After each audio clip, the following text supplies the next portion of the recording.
Welcome back muli mga kaibigan sa bagong muling mga balita na ating mapapakinggan at mapapanood dito sa channel ng Bayan, ang Bayang Pinas. Dito, ating matutunghayan ang mga bagay na nangyayari sa ating bansa, partikular na umano sa loob na mismo ng gobyerno at lalong-lalo na dito sa kasalukuyang administrasyon. Ngunit bago ang lahat, kung bago ka pa lamang sa ating channel ay siguraduhin mong ikaw ay mag-subscribe, pindutin ang notification bell at syempre piliin na rin ang all upang lagi kang maging updated sa mga balitang bago, totoo at walang bias. Syempre mga kaibigan at kung mga ating mga solid viewers naman dyan ay maraming salamat naman po sa inyong walang sawang pagsuporta. At huwag din pong kalimutang magpakita ng suporta sa ating channel sa pamamagitan ng pag-like at pag-share sa ating mga videos. At syempre mga kaibigan, kung meron ka naman pong hinaing at opinyon, ang ating comment section ay bukas para sa inyong mga opinyon at mga hinaing at kung ano po ang nais nyong sabihin sa ating mga gobyerno upang mabasa na nito. Heto na nga mga kaibigan, atin nang panoorin at pakinggan ang balitang ito.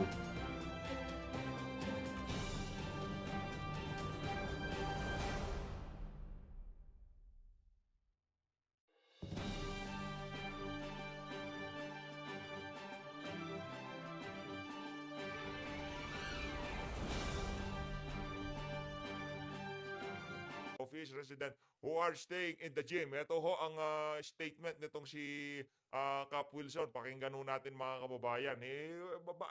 Tanong bakit na nangaharas itong si Cap Wilson. Ito dahilan. Game. Okay. Naku. So, mga ka-K5, good afternoon. No? Subong hapon Lakas ng na ano si si Cap, Cap Wilson Aliona sa Grabe, Rizal Lapus matapos may mga information Grabe naman, pangapalang talagang mabisa Ibang klase yun, hindi lang ho talaga sa vlog ngayon. Yung iba talaga binablog pa nila tipong rider, yung si, yung si Kapitan Tuter. Nakananto ko. Gumawa na ho sila ng superhero sa mga mandudurog no? Gumawa na ho sila ng talagang binablog na ho nila yung mga kalokohang ginagawa nila ngayon. Ngayon naman ho, itong kapitan, kayo na ho humusga. Wala ho tayong sinasabi na kung ano pa man ang ginagawa nitong si Cap. Ang sinasabi lang ho natin dito, ang pangaho niya hindi mapakali. Parang yung kung paano nyo nakita ang pangan itong si Cap dito, ganun na ganun ho ang pangan itong si Marcos Jr. bitangan na baton Grabe, na allegedly Bigat! ginharasi ni ang pila niya ka mga residente dito sa may Rizal Lapus nga mga Ay, grabe si Cap. Heavy no, Cap? nagatener sa may barangay gym. Kung matandaan natin, no, pila ka mga residente ni Cap sa Rizal Lapus, ang sulugan sa nalikdan nga bulan. And currently, nagatener sa karon Ano daw yan yung mga napapanood nating nagte-testimonya sa social media. Para daw natutuyuan sila ng labi, yung gums nila natutuyo. Kaya yung tipong di mapakali tapos linalabas ho nila yung dila na parang parang natutuyuan. sa may Rizal Lapus. So, good afternoon. Ayo, kapitan ho yan mga kababayan, kapitan! Yun, upo na doon si Cap Wilson. Cap, pwede mo ba lang masaysay sa aton ang Hindi nyo ba talaga mapigilan yung natabo pangyayari? na aligasyon Grabe naman yan! sa pila ka mga residente sa Rizal Lapus na allegedly ginharap Kargado yung panga ni Cap Ganyan na ganyan talagang bukas sa nangangalat mga gihapon. K5 Jean, huwag kita nang haras, kundi ang O para doon sa mga nasasakupan nitong si Cap Wilson, boboto nyo pa ho ba yung mama na yan? Kailan bababayan si Cap Wilson? Kailan? 2028? Kasabay ba ito bababa nila Marcos Jr.? Di ho natin kabisado yun sa barangay. Kailan ba bababa to? Iboboto nyo pa ho ba to? Para sa mga taga Rizal Lapus, ha? Iboboto nyo pa ho ba itong kapitan? isaon ta, kagi ang bansang kamaturan, Oh. na sila nagprovokar sang gamo. Kay isang 3:30 na meeting ko sa mga leader ko sa Mandre. Pagtapos meeting, mga almost Grabe, talagang tuyong-tuyo ho siya. Natitigang yung bibig niya. Antindi nun, ha? 4, nangapid ako sa among barangay, sa Tubang, kapit sa gym. Yari dyan. Yari dyan, sir. So, kay Wayda Kapili, so doon nga po nga Huwag mo naman inaharas. Huwag mo harasin. upod nga po nga leader nga si Custodio Malones Jr. Nababakal ko sa kape. Pag bakal ko sa kape, nagagi na sila. Tapos, ginbanggaan siya, naging sitas siya ni bana ni Irene nga si Joseph Guadalupe na manukat loko-lok ka. Kinag-baysay sila until such time nga binulusan sa kuno ni Joseph sang armas. Tigin-inform ako to kay Kapungko ako to, nagtagtukot ko na pasipay. What I did, Dapat ano ito seryoso to. Dapat po talaga kailangan mapag-usapan ho talaga. Lahat ng government official dapat merong surprise gumawa ng isang ahensya ng pamahalaan na walang may control dito sa ahensya na to, na kung saan makakapagsagawa sila ng surprise hair follicle drug test. Sa kahit sino mga merong mga concerned citizen lalapit dito sa ahensya na to, hindi siya kontrolado ng sino pa man. Yung tipong wala siya sa executive, parang ano ho siya, yung independent ho talaga. Yung tipong pagka sinabi na tong ahensya na to, magpa-hair follicle test ka, kailangan tatalima ka kagad. Halimbawa, nakakita tayo ng ganitong klaseng kaganapan sa social media, yung tipong kahit sino pwedeng utusan itong ano na to o request dito sa ahensya na to na magsagawa ng pulburon test. Sa lahat, hindi lang dito kay Kapitan mula Kapitan hanggang Barangay Tanod, lahat ng kagawad, lahat ho talaga dapat mag-undergo ng hair follicle test. Ngayon wala kay may info ko nga dahil, may armas si Joseph Guadalupe nga taklos-taklos da. So, grab ko ang bag na upas yan kag nagdagan na yun ang iyang asawa nga ano ko yung yakap niya daw wal kapulos na gago ka nga daw mo si Joseph silin ko ang bana mo gaya ng provokar ti hasta minatati ako kag David Na evacuate. ano ka na nga papilis para makaklaim ng sila hindi pakita kung man yung Ayun na nga mga kababayan. Ayun na nga mga kababayan, di na ho natin patatagalin itong pagsasalita nitong si Cap Wilson dahil wala naman ho tayong pakialam sa mga pinag-uusapan nila dyan. Yung ginagawa niyang pangharas, kung meron man siyang ginagawang ganyan, ireklamo niyo ho siya. Ireklamo niyo ho siya sa munisipyo. Pero ang problema ho natin dito, yun hong yung mga sinyalis na ipinapakita ng kanyang panga, parang meron hong mali, meron hong problema dito sa kapitan na to. Dapat ho itong kausapin. Dapat hong imbestigahan itong kapitan na to. Bakit ganitong inaano niya, yung inaasal niya o yung galaw ng panga niya, the way na magsalita siya, the way na rinireklamo siya ng panghaharas. Meron hong problema talaga. Kaya hindi ho natin alam ang punot dulo, pero nakita ho natin tong video na to sa social media na kung saan talagang yung mga ganyang klaseng galawan, mga bangag lang gumagawa niyan. Hindi ko sinasabing bang tong sa kapitan Sinasabi natin, yung mga ganyang klaseng galaw ng panga, hindi ginagawa ng normal na individual. Yung tipong yan, gaganyan yung panga mo. Walang normal na nasa matinukang kaisipan, yung nasa matinong estado ang iyong kaisipan at ang iyong pangangatawan para gawin mo yung mga ganyang klaseng body language, yung paggalaw ng iyong panga. Wala pa ho tayong nakitang ganyan. Kaya gumagawa niya yung mga bangag, yung mga nahuhuli sa karsada, yung iba nasa Malacanang. Ganyan na ganyan ho sila, ganyan ho nila galawin ang kanilang panga. At dito ho sa bahagi ng video natin na to, dumako naman ho tayo dito sa continuation ho ng speech nitong si dating Pangulong Rodrigo Duterte. Gusto ko lang hong pakita sa inyo kung gaano katinding pagmamahal ang ipinakita ng mga kababayan nating Cebuano dito kay dating Pangulong Rodrigo Duterte. At yung tipong meron ho kasi kumakalat na mga ganitong klaseng video sa social media na kung saan yung mga sumasama diyan sa mga rally nitong si Marcos Jr. talagang pinipilit ho nilang isigaw yung tipong tinuturuan ho nila yung mga manunood na isigaw nila yung mga katagang BBM. Ito nga si Tatay Digong nagkakagulo ng mga tao di ba? At talagang sinisigaw nila yung apelido nitong si Tatay Dig. Siya sinasabi niya, wag mo nang sigaw, hindi na ako tatakbo, tapos na ako. Yung tipong ganun ho yung ano niya, dating niya. Pero itong mga politiko na sip-sip kay Marcos Jr. at alam naman ho natin, kaya nila ginagawa, nanabana lang ho sila sa mga, siguro sa mga ibinibigay ni Marcos sa kanila. Ito, pakinggan niyo ito mga kababayan. Of your time.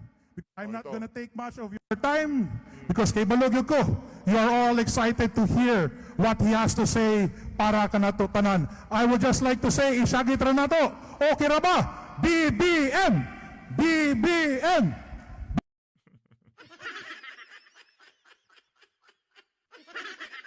Hirap, no? Hirap po, no? Pagka yung tipong pinipilit pa yung crowd para lang isigaw ang mga katagang BBM. Pero kay dating Pangulong Rodrigo Duterte, nagwawala na ang crowd. Di na makapagsalita si Tatay Digong kasi ang sinisigaw lang nila, Duterte, Duterte. Hindi ko natin naiintindihan yung mga karamihan na sinasabi ni Tatay Digong dito. Ay naiintindihan lang natin, pagka mga senatorial candidate natin natalo, may impeach si VP Sara. Yun ho yun. O ngayon, kung gusto nyong gantihan yung mga congressman nyo na in-impeach si VP Sara, o alam nyo na ho gagawin.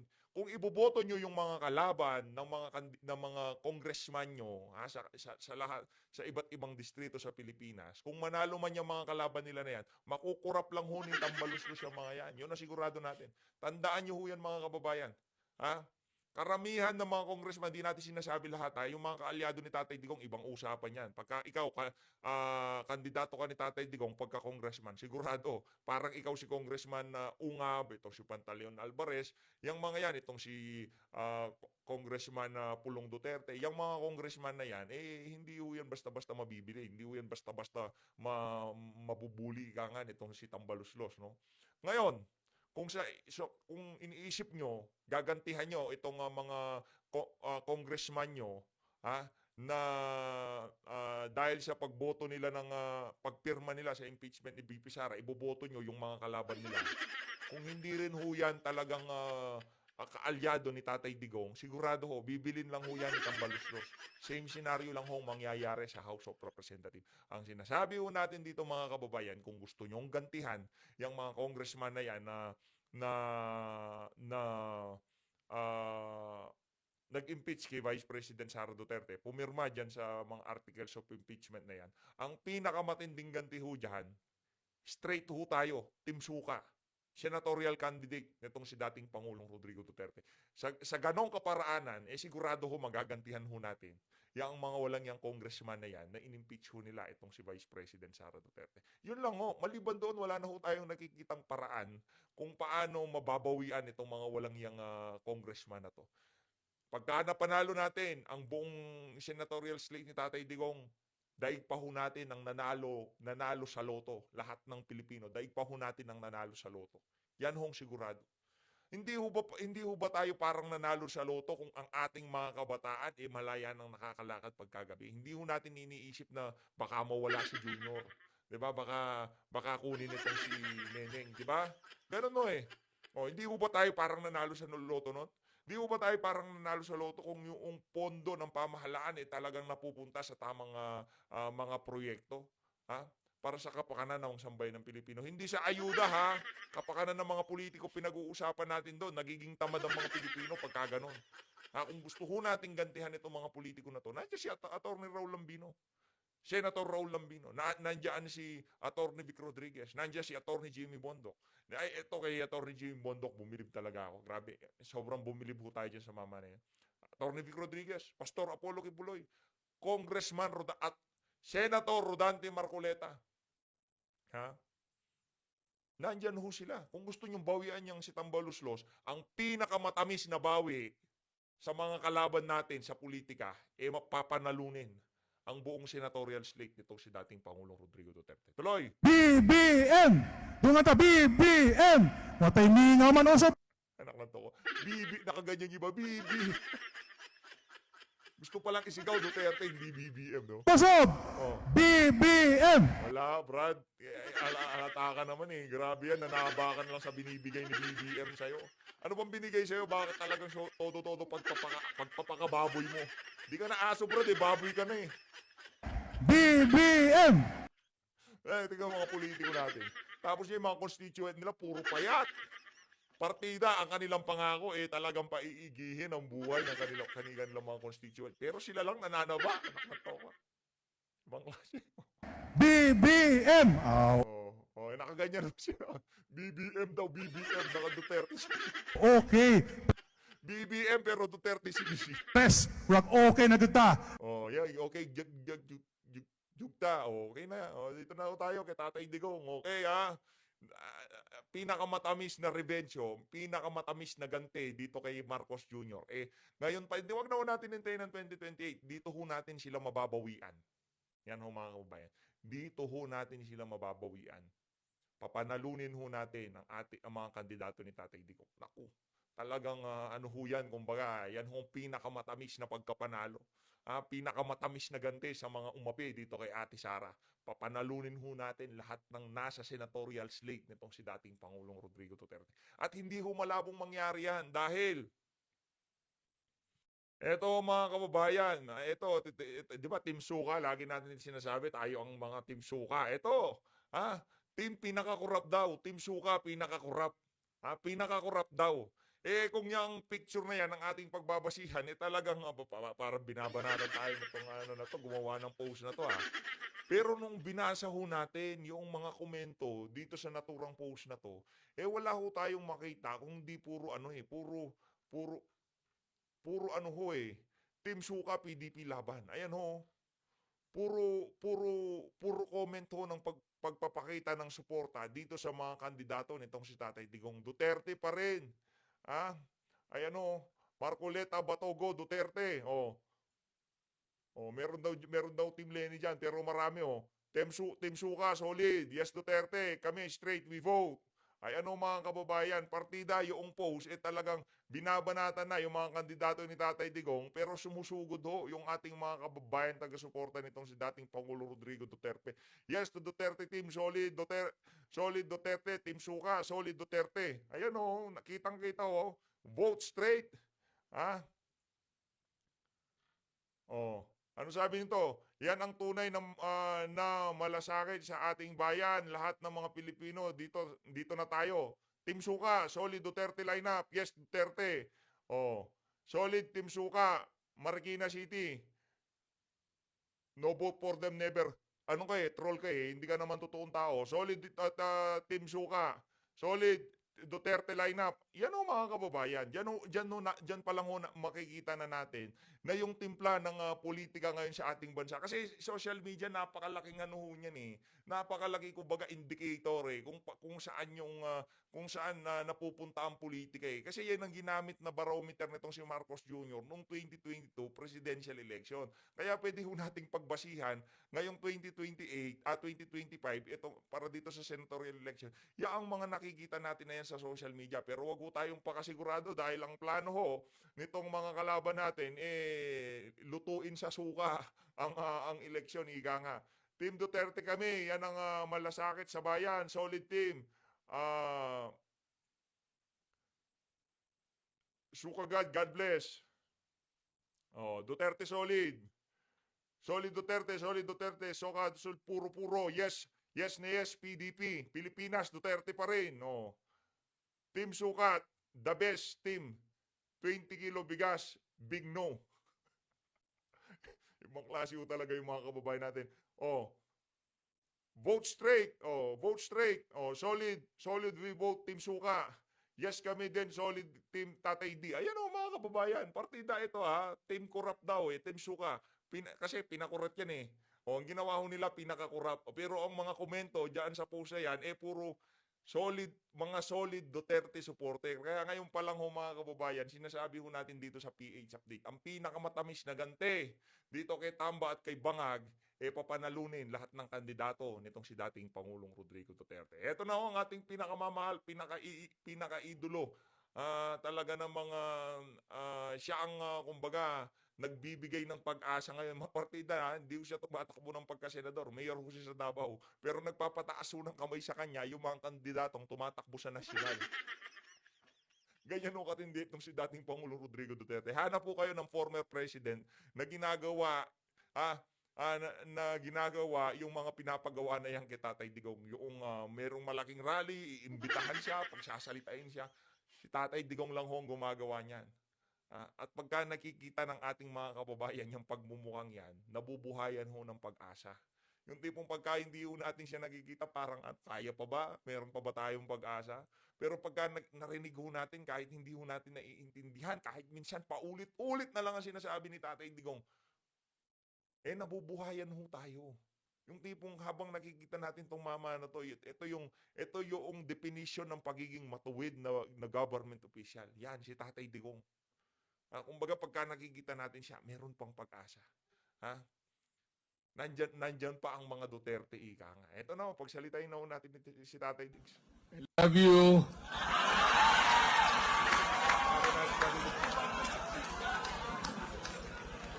Pero ang imong tingog mo naglula naman.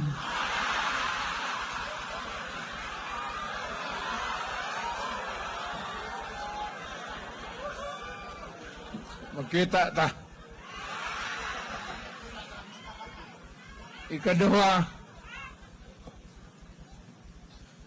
kaning putang inang di gimada. Ang pagkaon, bugas. Ang iyang giingon ni adto nga 20 pesos daw ang kilo. May isaad sa buang. Karon wala na. Unya walay solusyon nga naa makita nato. Muna'y problema.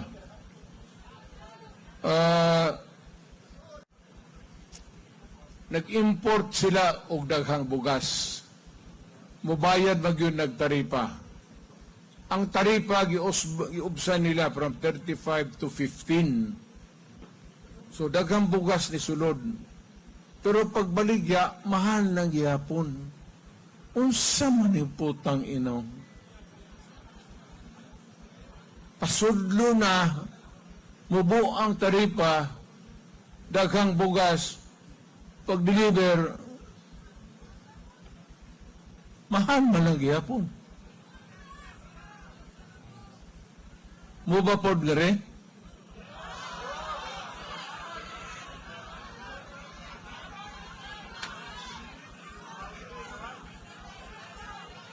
Oo, kasabot.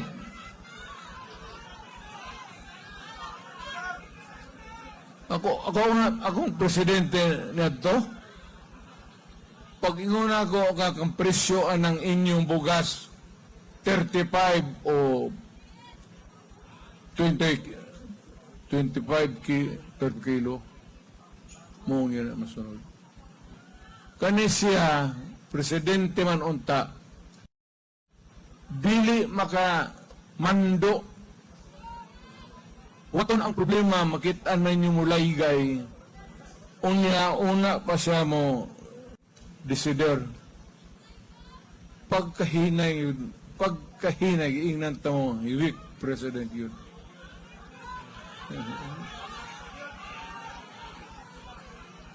Ako di man ko manghambog.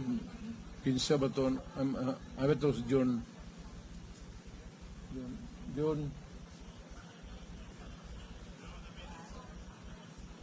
Kasi ito akong gitawag na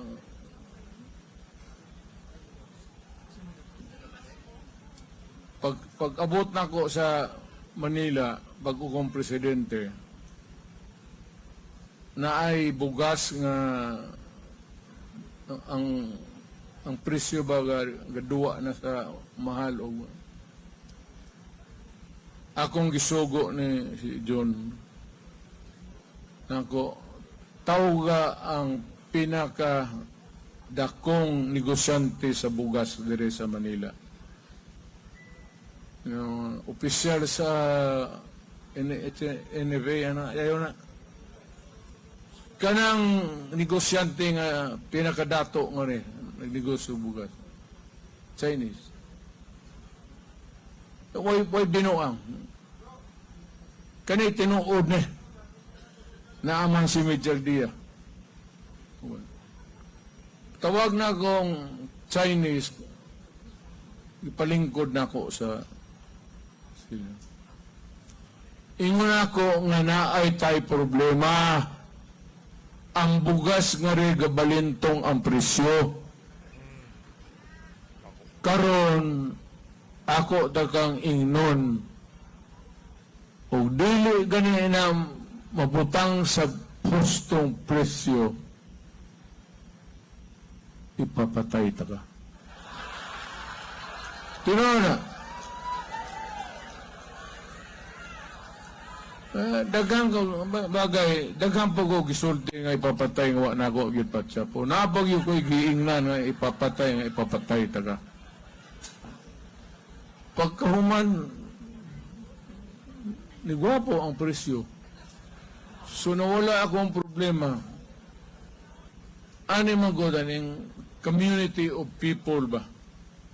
Nagi bright diha nga makaunaw-unaw kung saon pag kausapod tubig, walay tubig, Manila, tanan. Ako sa Davao dito ko. Tawagan ako ang tubigiro ng ilang manager dia. Ina ako tubangan po sa media, minaw, mulupad ko ugma sa Manila. Putang ina, pag walay tubig nga muagas anang garipo, dadon taga dito sa dito takalumsan pedag tubig. Pag abot ako sa Manila, nanay tubig.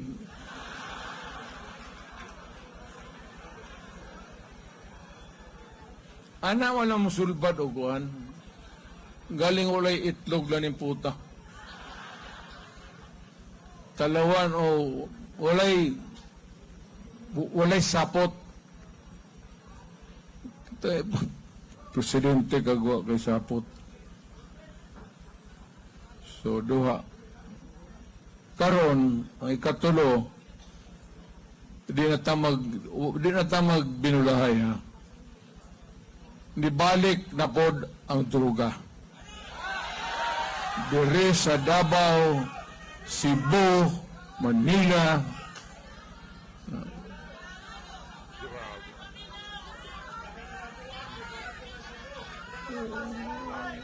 Daghan na pong standby ng mga Totoo yan, talagang bumalik na naman ho ang illegal na droga. Nakita nyo ho yung pinanood natin kanina, di ba? Si Cap Wilson, ibang klase, kapitan ho yun. Hindi ho yung tambay, ha? udap. Uban manunggab.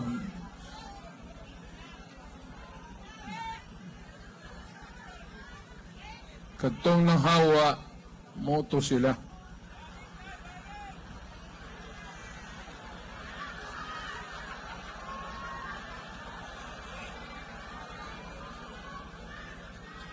Wala yun, hinayod. Hindi nila kontrolado.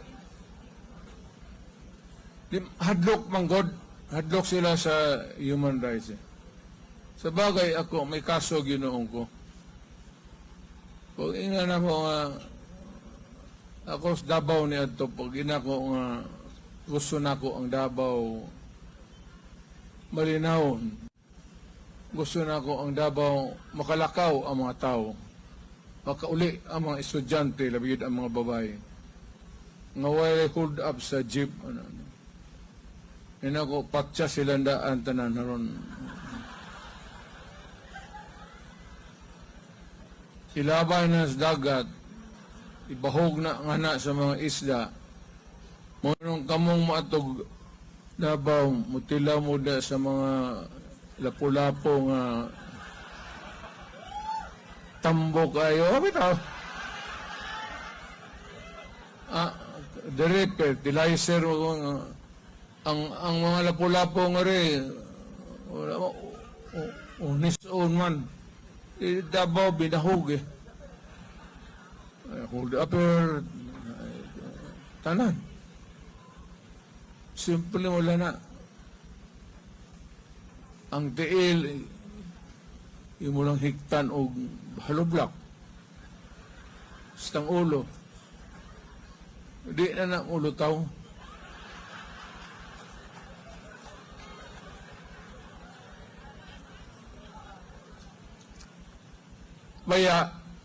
Baya, Pasig, di na siguro ko kay bawal naman sa konstitusyon. Pero pag mabalik ko, bantay yun.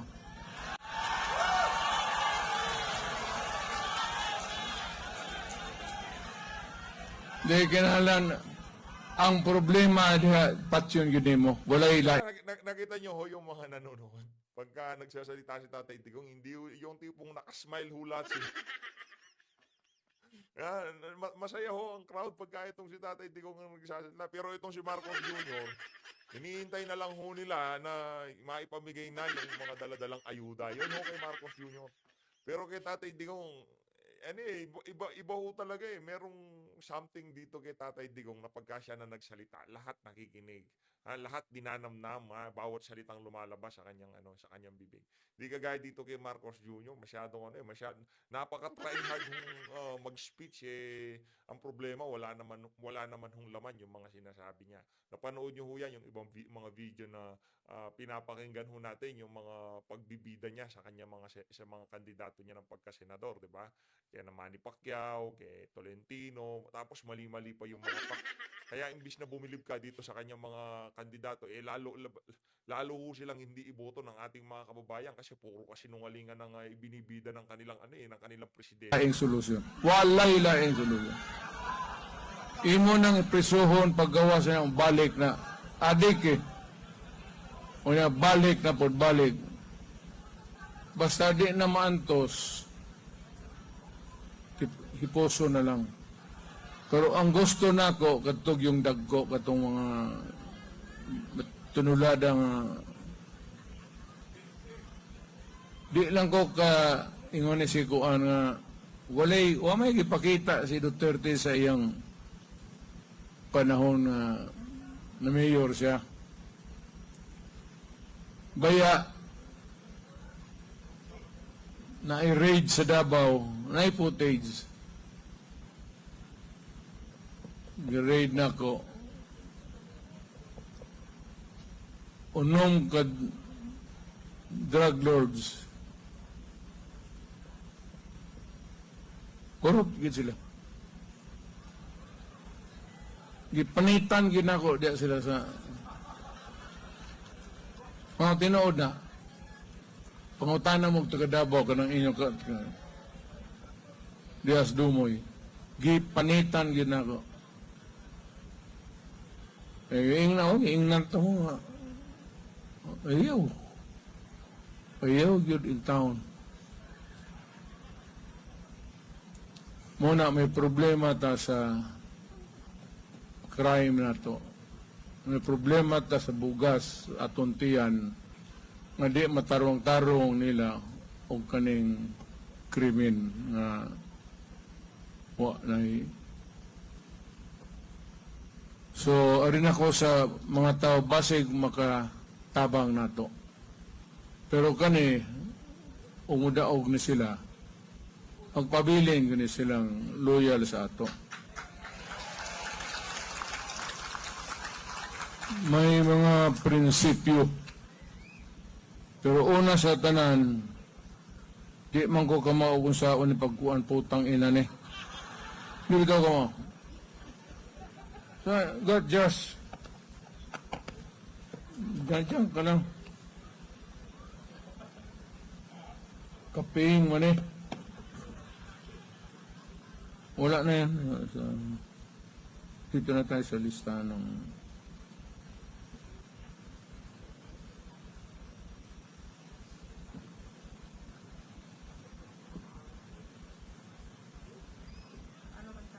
sila. Pakilala ko.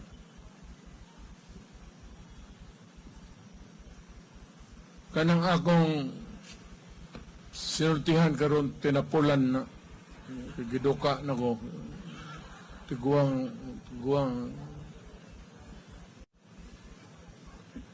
Pero paminaw gid mo anak kay mo ginay tinuod.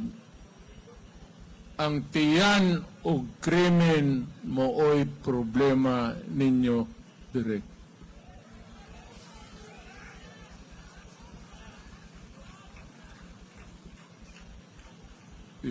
Pauling Kuras, si Rama o usab kay ako na siyang gitudluan unsaon pagpatay sa tao.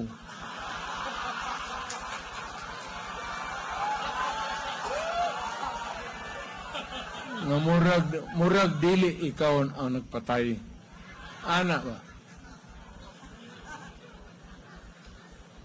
Just ka Diyos.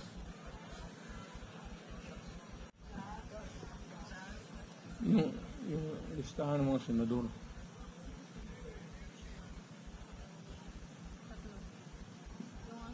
Yung andito siya, tatlo sila. Kailangan mo yung lahat. Basta magre-relay lang. Mag-storya ka muna. Muna ta. Una ta sa di ba po tama ikog nga nagbarog tangari sa iyang unahan nato ang kandidato sa pagka-mayor sa Lapu-Lapu City. Diba?